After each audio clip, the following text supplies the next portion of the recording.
Os Estados Unidos estão sendo infiltrados pela República Islâmica do Irã. Veja como. Bem-vindos ao Access of Truth. Eu sou Emily Schrader e hoje vou expor como o regime está manipulando o público americano por meio de uma rede complexa de organizações bem aqui em solo americano. Há semanas, neste programa, venho mostrando como a mídia, figuras públicas, celebridades e ativistas estão repetindo a mesma narrativa, os mesmos argumentos, as mesmas distorções que beneficiam a República Islâmica do Irã, quer percebam isso ou não. Isso faz parte de um imenso esforço de guerra psicológica do regime que já dura muitas décadas, e eles estão apostando no longo prazo. Hoje vou mostrar como eles fazem isso nos Estados Unidos. Agora, um novo relatório da NUFT, a União Nacional pela Democracia no Irã, detalha essa estratégia de longo prazo do regime para estabelecer uma influência duradoura e manipulação da opinião pública dentro dos Estados Unidos. Não por espionagem tradicional, mas por instituições, centros religiosos, escolas, organizações sem fins lucrativos e organizações comunitárias que atuam legalmente, de forma constante e ao longo de gerações. Agora, no centro dessa rede está a Fundação Alavi, uma organização sem fins lucrativos com sede em Nova York que possui um prédio de 36 andares na Quinta Avenida, um ativo que gera receita e financiou dezenas de organizações afiliadas em todo o país. Agora, documentos judiciais e reportagens públicas afirmam que essa fundação atua sob direção da República Islâmica. Com esse financiamento, ela ajudou a criar uma rede em vários estados e instituições, moldando negativamente futuras gerações de americanos. Agora, a própria fundação reconheceu apoiar mais de 35 organizações nos Estados Unidos, incluindo o Centro de Educação Islâmica em Potomac, algo detalhado no relatório de NUFT. Em Maryland, recebe o nome de Idaré Jafaria. E também faz parte de uma rede mais ampla de mesquitas, escolas e programas para jovens em estados como Virgínia, Michigan e Texas. E isso é só o que foi divulgado que nós sabemos. Esse modelo também não é exclusivo dos Estados Unidos. O regime usou fundações e estruturas de caridade muito semelhantes no Reino Unido também. E isso é algo sobre o qual vou revelar mais detalhes no futuro. Mas o que você está vendo aqui é uma estratégia que se adapta a diferentes sistemas jurídicos enquanto mantém o mesmo objetivo: exportar a Revolução Islâmica de 1979 para o Ocidente, exportar o culto à morte do communismo. Este relatório da NUFD expõe o modelo replicável do regime, que começa com uma propriedade âncora, geralmente financiada ou apoiada por organizações como a Alavi, fornecendo estabilidade financeira e base permanente. Instalar uma liderança clerical treinada no Irã pelo regime, que então define essa direção ideológica. E a partir daí, você desenvolve escolas, programas para jovens e organizações comunitárias que espalham a ideologia para o cotidiano e para as próximas gerações do Ocidente. Não apenas a prática religiosa, mas também educação, redes de relacionamento e atividades culturais. E você pode ver esse modelo muito claramente na região de Washington, D.C., que o relatório identifica como o caso de teste original. Após uma tentativa de ativistas pró-Khomeini de assumir o controle do Centro Islâmico de Washington em 1981, uma trama que fracassou, a estratégia deles mudou. Então, em vez de tomadas de controle diretas, a rede passou a construir instituições paralelas que eles poderiam controlar e expandir ao longo do tempo. A partir daí, só se espalhou. Nos campi americanos, o grupo de falantes de persa da Associação de Estudantes Muçulmanos tornou-se um nó central. Agora, de acordo com avaliações do FBI e depoimentos no Senado, esse grupo tem atuado como uma extensão da própria República Islâmica, usando a fachada de uma organização universitária para monitorar dissidentes, disseminar propaganda e até organizar eventos que promovem a ideologia alinhada ao regime. Essas táticas são muito parecidas com as da Irmandade Muçulmana nos Estados Unidos, também em universidades. Essa rede vem operando desde a década de 1980 com conferências anuais, transporte organizado de estudantes para protestos e linhas diretas com autoridades ligadas ao regime islâmico. Agora, o depoimento do FBI também descreveu essa rede como um dos principais métodos da República Islâmica, da qual a República Islâmica depende para obter inteligência e apoio técnico nos Estados Unidos, monitorar dissidentes e avançar os objetivos do regime em solo americano, seja quais forem. Agora, a partir dos campi universitários, o método do regime se expande para as comunidades. Tomemos Maryland como exemplo. Em Maryland, o Centro de Educação Islâmica em Potomac foi criado com apoio da Fundação Al-Avi, unindo mesquita e escola em tempo integral do jardim de infância ao ensino médio no mesmo local. Essa estrutura permite que a ideologia comeinista seja reforçada diariamente por meio das salas de aula, redes de colegas e programas para jovens, não apenas por serviços religiosos. O centro e sua escola associada receberam ao menos 3,6 milhões de dólares da Fundação Al-Avi. É isso que permite que esse modelo da República Islâmica se expanda e se sustente ao longo do tempo. Agora, na Virgínia, essa rede também se conecta a figuras como Abu Fazal Nahidyan, que esteve envolvido na organização pró-Khomeini nos Estados Unidos por décadas e cuja rede gira em torno de instituições como a Mesquita de Manassas, além de laços anteriores com o Centro de Educação Islâmica em Potomac e redes de estudantes iranianos que atuam em Washington, D.C.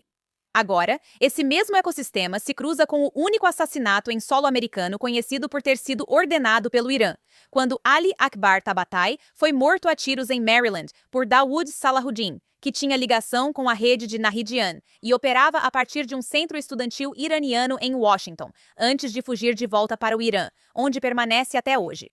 Agora, essa mesma mesquita de Manassas, que continuou seguindo esse caminho conforme detalhado neste relatório, sediou inúmeros eventos comemorando a Revolução Islâmica e exibiu imagens associadas ao regime e à sua liderança. E há apenas algumas semanas, eles realizaram um iftar de Ramadã em memória do agora falecido líder terrorista Ali Khamenei, a quem eles se referiram como nosso líder nos Estados Unidos. Décadas depois, a rede do regime só se expandiu, com essas mesquitas e outras semelhantes sendo financiadas pela mesma estrutura. E a promoção pública de posições alinhadas ao regime, incluindo apoio ao Hamas, elogios a figuras da Guarda Revolucionária com sangue americano nas mãos e mais. É isso que é infraestrutura de longo prazo. E antes que algum antissemita venha dizer, e Israel, eles não financiam escolas nos Estados Unidos? Não. Apesar disso, as escolas judaicas nos Estados Unidos são absurdamente caras. O Estado de Israel não oferece apoio, serviços ou doutrinação, nada parecido com o que esse culto da morte do khomeinismo tem feito e já faz há muitas décadas. E agora vamos dar uma olhada em Michigan. Em Dearborn, cerca de 40% da população é muçulmana, e na verdade, em sua maioria xiita. E não existe apenas uma instituição. Existe um ecossistema denso de mesquitas, escolas, programas para jovens e iniciativas de mídia que se reforçam mutuamente. E, para ser bem honesta, realmente normalizam narrativas antissemitas, anti-americanas e favoráveis ao terrorismo como parte da vida cotidiana. Por exemplo, em 2020, após o assassinato de Qasem Soleimani, um comandante responsável pela morte de centenas de militares americanos, o Centro Islâmico da América, em Michigan, realizou uma vigília em sua homenagem, com clérigos seniores atribuindo-lhe o feito de incutir medo nos inimigos do Islã, incluindo os Estados Unidos. Quem era esse general? Que a presença dele trouxe esperança para os marginalizados e aqueles que tinham medo, e trouxe ódio e medo aos inimigos do Islã, especialmente aos Estados Unidos. Essa é uma instituição americana glorificando publicamente um homem responsável por matar soldados americanos. Expandindo-se para o oeste, no Texas, esse modelo se espalha por áreas metropolitanas como Houston e Dallas, onde instituições âncora apoiam escolas integrais, redes de jovens e programas de extensão. Projetado para traduzir a ideologia do regime em uma linguagem que alcance públicos americanos mais amplos, até não muçulmanos. E é aqui que todo o esforço do regime começa a se conectar diretamente com o que estamos vendo hoje na prática. O regime é extremamente eficaz em identificar divisões sociais no Ocidente e explorá-las a seu favor, focando intensamente em supostos ressentimentos no Ocidente, e estabelecendo vínculos com grupos radicais de esquerda e grupos cada vez mais convencionais, aproveitando oportunidades, como no caso de Israel. A Guarda Revolucionária Islâmica e seus tentáculos são mestres em fazer grupos marginalizados acreditarem que compartilham objetivos, mesmo quando muitas vezes são opostos. Como o movimento LGBTQ, que de repente passa a defender a Palestina sem entender. A única coisa que os palestinos odeiam mais que judeus, segundo o Pew, são os gays. Também vimos isso até hoje, com grupos de estudantes organizando protestos pró-regime que retratam a República Islâmica e seus grupos terroristas por procuração como resistência. Culpam os judeus por todos os males do mundo. Às vezes gritam morte à América e queimam bandeiras americanas, como vimos nos acampamentos estudantis anti-Israel após 7 de outubro.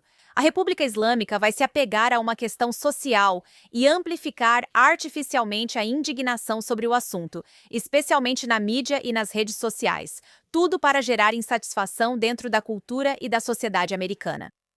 Vimos isso no mês passado com a indignação exagerada por um ataque a uma base da Guarda Revolucionária Islâmica que abrigava uma escola e resultou na morte de dezenas de crianças. No entanto, há pouco ou nenhum conhecimento ou compreensão pública do fato de que o próprio regime matou centenas de crianças iranianas durante protestos apenas alguns dias antes. Nesta semana, vemos novamente argumentos econômicos dominando a conversa, com pessoas condicionadas a priorizar o preço da gasolina sobre vidas humanas. Por isso, figuras como Galibaf provocam publicamente os Estados Unidos sobre os preços do petróleo nas redes sociais, da qual toda a população iraniana está isolada. Sim, a internet ainda está fora do ar. A realidade é que o regime sabe o que ressoa e também sabe o que divide. E nós temos um grande problema nos campi americanos. Veja o que ocorreu no campus de Swarthmore esta semana. Irã, você nos enche de orgulho.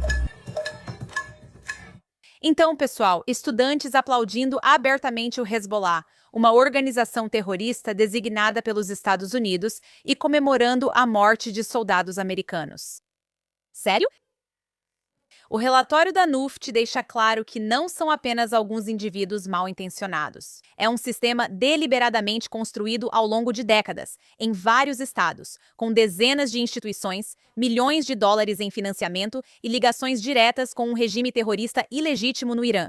E este é o resultado final.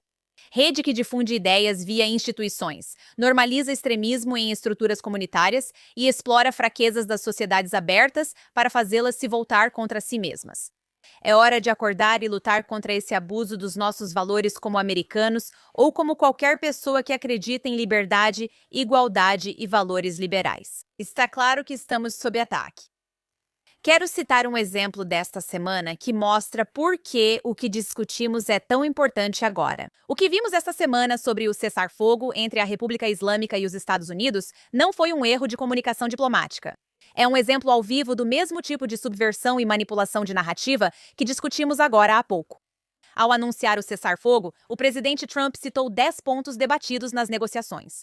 Quase imediatamente, a República Islâmica vazou sua própria versão dos fatos à mídia internacional e por seus canais de comunicação. Uma lista de 10 pontos que foi apresentada ao mundo como se fizesse parte de um acordo firmado, mesmo que não fossem os mesmos 10 pontos que foram aprovados. E muitas vezes, alguns desses pontos nem faziam parte de negociações sérias entre as duas partes.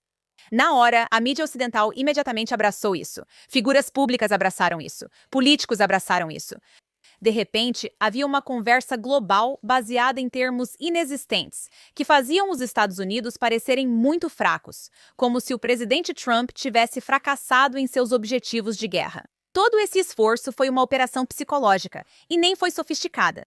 Isso foi uma tentativa mesquinha de causar caos, desviar a culpa e fazer o mundo condenar Israel por algo de que não participou. Porque um dos elementos-chave que eles inseriram nesse esquema falso foi o Líbano, especificamente a ideia de que um cessar-fogo de alguma forma incluiria limitações à ação de Israel no Líbano. Apesar do fato de que Israel não participou dessas negociações e não foi consultado sobre nada disso. E novamente, da última vez que verifiquei, o Líbano não fica no Irã. E se o Irã está negociando em nome do Líbano, isso não é apenas parte da história. Esse é todo o problema. Mais uma vez que essa ideia foi lançada, todo o resto veio em seguida. De repente, pessoas perguntam por que Israel viola termos inexistentes, e líderes mundiais pedem moderação com base em condições nunca acordadas. E toda a conversa se afasta do regime e se volta para Israel, que é exatamente o que o regime queria com isso. A Casa Branca precisou esclarecer publicamente que esses 10 pontos não faziam parte de nenhum acordo e que o Líbano não integrava o cessar-fogo. E então o regime insistiu ainda mais, acrescentando outra alegação na mídia internacional sobre o descongelamento de ativos, o que novamente não foi acordado, mas a essa altura quase não importa, porque a narrativa já se consolidou. As conversas começaram, as negociações fracassaram, e agora estamos assistindo à próxima fase com o Estreito de Hormuz. Mas se não aprendermos com isso, vai ser tudo igual de novo. O que mais me preocupa, sinceramente, é quantos líderes mundiais aceitaram isso sem entender do que falavam, mais até que o próprio regime agir assim. Havia membros do Congresso e líderes europeus pedindo abertamente um cessar-fogo no Líbano sem nem saber quais eram os termos, quem estava envolvido ou por que havia um conflito no Líbano em primeiro lugar. Líderes como Keir Starmer, a ministra das Relações Exteriores Yvette Cooper, Emmanuel Macron e o secretário-geral da ONU, Antônio Guterres, todos se pronunciaram, exigindo que Israel respeite um cessar-fogo inexistente no Líbano porque uma ditadura terrorista exige isso. Mesmo que essa mesma ditadura não governe o Líbano, não represente o Líbano e tenha passado décadas minando o Líbano através do Hezbollah. E é aqui que você vê o colonialismo do regime islâmico em ação. No Líbano, vemos um sistema onde uma potência estrangeira se inseriu em outro país pela força, por meio de forças por procuração e pela violência, e criou efetivamente uma estrutura paralela de controle dentro desse país. Eles fizeram isso no Líbano com o Hezbollah e também na Síria, Iraque e Iêmen. E em cada caso, o resultado é o mesmo. Governos enfraquecidos desestabilizam sociedades e populações que ficam presas no meio, com dezenas de milhares de mortos. Agora, depois de fazerem isso por décadas, eles esperam ser tratados como uma parte legítima nas negociações sobre esses mesmos países, e a comunidade internacional está colaborando. Por que o mundo está permitindo que esse valentão internacional faça isso? Esse regime matou mais muçulmanos que qualquer outro agente da região em guerras por procuração. E ainda assim, quando chega a hora de reagir, o que vemos é hesitação, desculpas e líderes que estão claramente mais preocupados em evitar problemas do que em realmente resolvê-los. O motivo é simples. A Europa é covarde. Tem medo de escalada, das consequências econômicas e também da própria política interna. Por esse medo, eles ficaram totalmente sem coragem. Eles nem sequer defendem o Estreito de Hormuz, do qual dependem muito mais do que os Estados Unidos, mesmo quando os Estados Unidos estão dispostos a fazer isso junto com eles, sendo a força militar mais forte do mundo. Não. Eles preferem usar Israel como bode expiatório, exigindo que Israel recue no Líbano. Isso não é apenas falhar com o próprio povo deles. Também é uma falha com o povo libanês e com o direito internacional, porque os libaneses, mais do que nunca, não querem o Hezbollah controlando o país deles. Vimos isso nesta semana quando Israel concordou com negociações diretas e o Hezbollah respondeu ameaçando o governo e criando tanta instabilidade que o Líbano teve que recuar. Quando falamos sobre negociação, alguns disseram: o que conseguimos com a diplomacia? Eu digo para esses: o que conseguimos com a guerra? Entendeu? Agora temos mais de 1.400 mártires, mais de 4.000 feridos, milhares de casas destruídas, mais de 1.200.000 deslocados, vivendo uma vida difícil. Então, o que é melhor? Era melhor termos paciência e irmos para a negociação ou irmos para a guerra? Negociar não é ceder, e diplomacia não é se render. Agora, quando recorremos à negociação, é para parar esse sofrimento, para parar esse sangramento que o povo libanês está enfrentando. Vamos esperar a situação piorar muito mais para então irmos negociar? Exatamente. Então, o governo libanês, que está disposto a conversar com Israel sobre uma solução diplomática, agora está sendo criticado pelo Hezbollah e ameaçado pelo Hezbollah para não fazer exatamente isso. Eles fazem lobby contra a paz. É isso que a comunidade internacional protege? Um grupo terrorista por procuração que intimida e sabota ativamente a democracia e os esforços pela paz, um grupo que está literalmente ameaçando um golpe no Líbano. Vocês estão fortalecendo isso? A ironia aqui é que Israel é o único disposto a fazer o trabalho da Europa e da comunidade internacional por eles. As resoluções 1701 e 1559 da ONU exigem o desarmamento do Hezbollah e determinam que ele exista apenas ao norte do rio Litani. Essas resoluções estão em vigor há anos. Bilhões de dólares foram gastos com os soldados da paz da ONU, a UNIFIL, para fazer cumprir essas resoluções, e nada disso jamais funcionou. O Hezbollah continua armado, ainda está instalado no sul e continua operando. O exército libanês já provou repetidamente ser incapaz de desarmar o Hezbollah. Então Israel precisa agir, porque é Israel quem recebeu 6.500 mísseis do Hezbollah nos últimos 40 dias. Quando Israel age, não está fora da lei internacional e age no vácuo causado pela falha em aplicá-la. Ao invés de reconhecer, acusam Israel de crimes de guerra. Isso vai muito além de uma falha de política. É uma civilização cometendo suicídio. Partes do Partido Democrata, alguns republicanos e grande parte da Europa não só não impedem isso, como ajudam a promovê-lo. Se não aprendermos com tudo isso, se continuarmos permitindo que a República Islâmica dite os termos dos nossos debates, então, da próxima vez que isso acontecer, e vai acontecer de novo, vamos assistir ao mesmo roteiro se desenrolar mais uma vez. E com isso, vamos para o bom, o ruim e o feio desta semana, começando pelo ruim. Há muita coisa ruim nesta semana, mas preciso destacar uma pessoa que resume bem o nível de ignorância que enfrentamos agora. Essa semana, acabei discutindo no X com Martina Navratilova, a tenista, o que não era algo que eu esperava, mas aqui estamos. E o que mais chamou atenção nisso não foi só o fato de ela estar errada, mas o quanto ela está confiante no erro enquanto fala sobre algo que claramente não entende. Porque ela, como muitos nesta semana, repetia que os ataques de Israel no Líbano eram crimes de guerra e que centenas de civis morreram, como se fosse fato comprovado. Exceto que, no momento em que essas afirmações estavam sendo feitas, não havia como ninguém, incluindo ela, saber quem era civil e quem não era, porque os números vindos do Líbano não distinguem entre combatentes e civis. Mas o que sabemos é que, das aproximadamente 254 pessoas mortas nesses ataques, Israel confirmou que mais de 180 eram operacionais do Hezbollah. E o próprio Hezbollah tem divulgado cartazes de mártires sem parar, o que significa que estamos falando de uma proporção de cerca de 70% de combatentes em uma onda de ataques que Israel não começou. Israel não começou essa guerra. Isso não é um crime de guerra, mas aqui está o verdadeiro problema para pessoas como Martina, e ela não está sozinha nisso. As pessoas estão usando termos como crimes de guerra com base em vídeos de 20 segundos de algum tipo de explosão, sem ter o entendimento mais básico do que realmente faz algo ser um crime de guerra. Porque você não sabe quem era o alvo. Você não sabe que tipo de inteligência foi usada nesse ataque. Você não sabe quais precauções foram tomadas. Você não sabe se houve aviso prévio. Não se sabe se era um local de uso duplo ou um objetivo estritamente militar. E na maioria desses casos, as pessoas que comentam nem sabem diferenciar entre um ataque legal e um ataque ilegal, que envolvem os princípios de proporcionalidade, distinção e a vantagem militar a ser obtida ao realizar esse ataque. Mesmo assim, pessoas fazem afirmações jurídicas absurdas com total certeza, como o narcisismo moral performático. Sabemos disso porque as mesmas pessoas que hoje se dizem especialistas em direito internacional ficaram em silêncio diante dos crimes da República Islâmica contra seu povo. De execuções em massa ao massacre de crianças e o assassinato de mais de 40 mil manifestantes. Mas quando Israel age contra uma organização terrorista, de repente, todo mundo vira advogado. E isso já deveria te dizer tudo o que você precisa saber. Isso não é sobre leis ou civis, é sobre pessoas querendo se sentir moralmente superiores sem realmente fazer o esforço de entender sobre o que estão falando. E nesse processo, elas não estão apenas desinformando as pessoas. Elas estão, na verdade, reforçando exatamente as narrativas que a República Islâmica está tentando impor. Então, não, Martina. Não dá para declarar crime de guerra pelo celular só vendo vídeo nas redes sociais. Não funciona assim. Fique no tênis. Propaganda jihadista não combina com você. E agora, a história lamentável desta semana.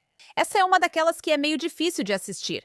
E deveria ser, porque o que acabamos de ver na Espanha não é um protesto aleatório ou algo feito de mau gosto. É algo que ecoa uma história muito longa e muito sombria. Esta semana, durante uma celebração de Páscoa, uma enorme efígie do primeiro-ministro Netanyahu foi desfilada pelas ruas durante essa celebração de Páscoa. Foi explodida diante de uma multidão com famílias e crianças que aplaudiam durante o ocorrido. Se você acha que isso lembra um teatro de execução pública, não está enganado, pois esse tipo de espetáculo tem história na Espanha. Este é um país onde, em 1391 pogroms, destruíram comunidades judaicas, com milhares de judeus assassinados publicamente por multidões de forma violenta. Um país que mais tarde criou a Inquisição Espanhola, onde judeus e conversos eram perseguidos, torturados e executados publicamente, com pessoas queimadas vivas diante de multidões. Este é um país que, em 1492, emitiu o Decreto de Alhambra, expulsando dezenas de milhares de judeus de suas casas, forçando-os a se converter ou partir sob ameaça de morte. E muito antes dessa expulsão, muitos já eram forçados à conversão por meio de violência, massacres e pressão social, com comunidades inteiras destruídas. Quando uma multidão se reúne num feriado religioso para ver uma figura simbolizando o único Estado judeu ser publicamente destruída, isso não ocorre isoladamente. Parece algo que já aconteceu lá antes. E também não está acontecendo isoladamente hoje em dia. Porque, sob Pedro Sánchez, a Espanha entrou em uma nova era de ódio aos judeus, onde a retórica anti-Israel se transformou em algo muito mais feio. Onde o tom do governo, a abordagem da mídia e o discurso público realmente criaram um ambiente onde esse tipo de espetáculo não é apenas possível, mas também aceito. E isso deveria fazer as pessoas prestarem atenção. E agora, finalmente, para a boa notícia desta semana, que na verdade está relacionada ao que acabei de falar, o governo dos Estados Unidos finalmente revogou os green cards de vários cidadãos iranianos com ligações diretas ao regime islâmico. Alguns foram presos por agentes federais e agora estão sob custódia do ICE, enfrentando deportação. Agora, um deles é Said Issa Hashemi, que vivia nos Estados Unidos com esposa e filho após receber o green card pelo programa de visto de diversidade.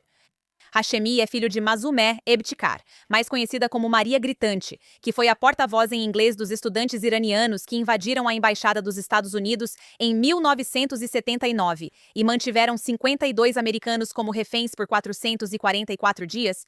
Segundo o Departamento de Estado, ela também defendeu os sequestradores. Ela participou ativamente da produção de propaganda, organizando entrevistas em que reféns americanos eram pressionados a dizer que estavam bem tratados. Na verdade, eles eram mantidos em confinamento solitário, vendados, famintos e submetidos a espancamentos e execuções simuladas.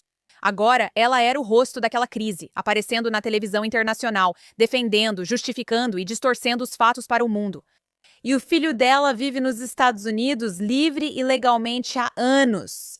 O filho de uma das principais figuras de propaganda de um dos ataques mais traumáticos aos Estados Unidos na história moderna vive aqui com um green card. Bem, graças ao Marco Rubio, esta semana, esse status foi encerrado e ele foi detido aguardando deportação. E esse não é um caso isolado. Dias antes, as autoridades dos Estados Unidos também prenderam Hamid Soleimani Afshar, a sobrinha de Qasem Soleimani, o comandante da Guarda Revolucionária Islâmica, responsável pela morte de centenas de militares americanos, junto com sua filha, depois que seus green cards foram revogados. Agora morava em Los Angeles, levava uma vida luxuosa e apoiava publicamente o regime, chegando a elogiar ataques contra americanos em solo americano. Agora, até o momento, este é pelo menos o 5º caso nas últimas semanas em que pessoas com ligações com a República Islâmica ou suas redes de elite tiveram seus status revogados ou foram impedidas de entrar nos Estados Unidos. Vamos torcer para que essa tendência continue. E com isso, encerramos por esta semana o Access of Truth, mas estaremos de volta na próxima semana com mais histórias sobre o que realmente está acontecendo nesta região e como está se desenrolando a guerra contra a República Islâmica. Se quiser sugerir uma história, entre em contato comigo nas redes sociais em Emily K. Schrader ou no Instagram Emily in Tel Aviv. Caso contrário, nos vemos na próxima semana aqui no Access of Truth, na JNS.